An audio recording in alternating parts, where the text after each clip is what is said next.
కళ్ళలో కోరికలు గుండెలో భారం దారి తెలియని నా జీవనయానం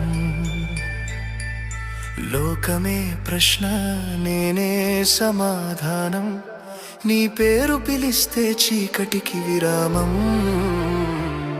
ఏడు కొండల వైపు అడుగులు వేసా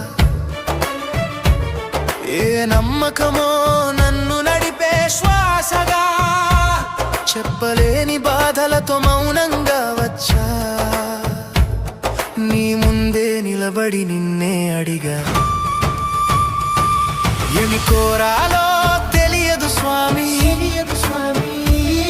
ఏది నిజమో అర్థం కాలేదు స్వామి చేతులు జోడించి నిలబడ్డ